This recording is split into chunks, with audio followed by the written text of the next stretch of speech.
Welcome to the next episode of the seminar with Connor and Duncan.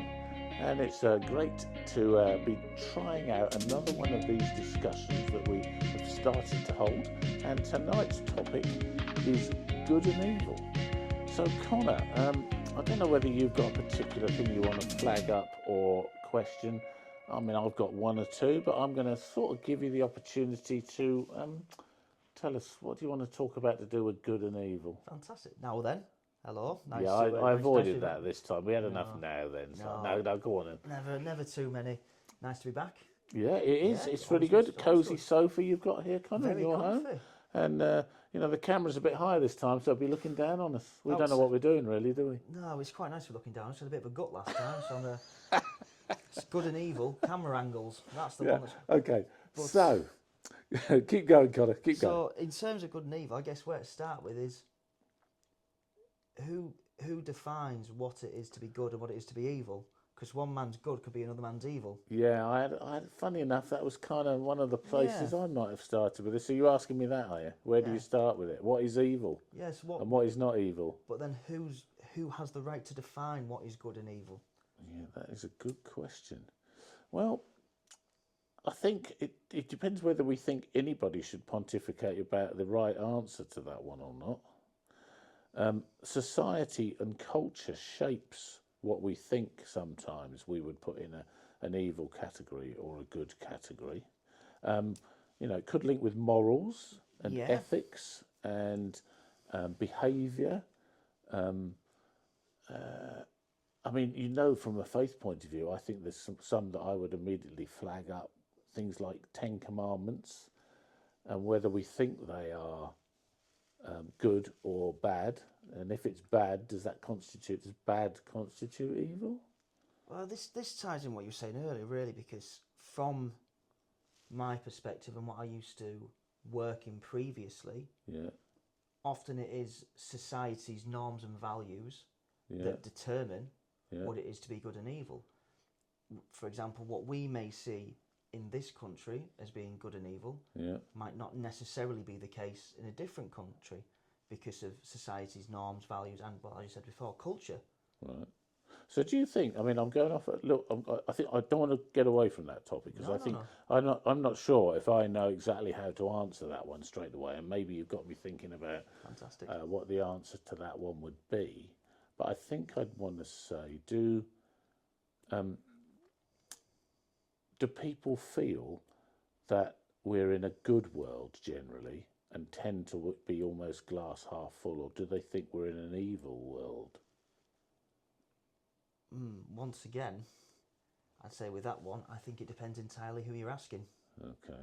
So I imagine, from knowing you quite well, Duncan, now I'd say you're quite a glass half full sort of person. Yeah, I am. You see all the good in the world and see how it can be. Yeah, I also don't like it when I see things that I think are not good. So, and I can get grumpy as an old man about some of those kind of. Whereas I'm more of a glass half empty. Are you glass empty? Oh, yeah. Very pessimistic. Incredibly. What about life or about the world? Bit of both, Okay. So, okay, I'm going to throw the question back at you because you've given me one to ponder, and maybe I'll come back with a bit more of an answer in a minute. What do you think is evil, and what do you think is good? How do you work out your answers to that? For me, to make something good, I wouldn't say it's the act in itself. I'd say it's more the justification behind the act. So the reason why you are doing something is whether that can be seen as good. Evil, different category altogether. I think when it comes to evil, it's more the act itself. But when it comes to good, it's the reason for doing the act. So you can't be evil if you have a reason to do something that's wrong, or you reason that you want to do something wrong. That in itself is not evil. No, so it's... well, that one I might have something to say about. That's an interesting one. Yeah, I think with evil, because then it gets to the categories of evil, I think. So something can be, not good, frowned upon, but it's not evil. So something might go against Can you society. give me an example? Okay, so for example, breaking the law is seen as not being good, but the act itself may not be evil. For example, we touched upon this before, like there's certain laws that we all break in this country quite regularly. You know, people will go above the speed limit. Yeah. Like, do you remember years ago there was the old very extreme illegal DVDs as a crime, you know, the old dramatic music? Yeah. I still streamed online films. Loads of people did. It's breaking the law, but is that act evil? Well, I'd say it was wrong. Now, would I say it was evil?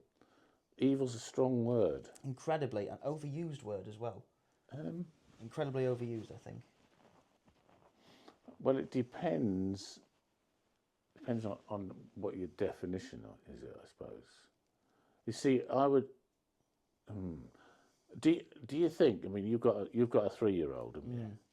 You know, when your 3-year-old was he born good, or was he born evil, or was he just born with a tendency to go one way or the other? I'm quite glad you asked that, actually, because I've had thoughts on this for ages. So I am very much of the belief that man is naturally born evil. Because we agree on something, folks. Yeah. Oh wow! So I'm just looking for a pig fly. He's going to try and get out of that now. No, it's the reason I think that is that with my little lad, right, we have to teach him to share. Yeah. We don't teach him to keep it to himself. That is naturally his instinct. Right. So therefore, human nature is naturally greedy. Okay. And we have to teach good, positive values. So therefore, I think we're actually naturally greedy, selfish creatures. Right. I mean, I'm only kind of bringing it up because somebody in my past, when I was grappling with what I believed in a faith sense, talked about original blessing. Whereas I was always brought up, when I wasn't brought up a Catholic. I went to a Catholic school, but I can remember discussions from the age of 7 about original sin and venial sin, and so that goes along in a way, original sin, with the idea that when we are at our origin, we are fundamentally out of order. So what is original sin then, Duncan?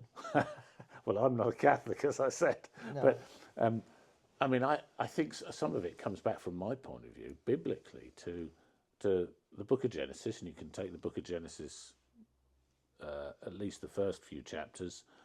Some people come at it as a story, and some will come at it as literal fact. I'm not sure that taking one or the other is worth arguing about. I think it's there as a story that talks about how it was perfect, and mankind chose for it not to be perfect, which is why chapter 3 of Genesis is often called the fall.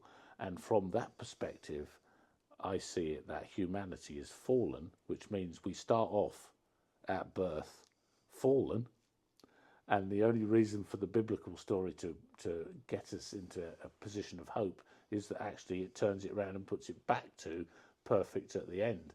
So it's a kind of a process of us working out what is it that we do, or what is it that someone else does that gets rid of the fallen or evilness in us, if you like. See, that takes me somewhere interesting. It's always something I've always thought Go about. on then. So the idea that things were perfect, then man ruined it. Yeah. Because of man's natural evil nature. But then I think, weren't we allegedly made in God's image? Yeah, so we that were. makes you think, if we're made in God's image, why are we naturally evil? What does that say about the person who allegedly created us? It says he would have loved us to have stayed perfectly in his image, but he gave us the freedom to be a distorted image. It's a bit like going into one of those joke places and you look at yourself in the mirror and you're either a little bit fat or a little bit thinner or whatever. We have distorted the image that he'd like for us, and somehow what he wants to do is to remold us and reshape us back.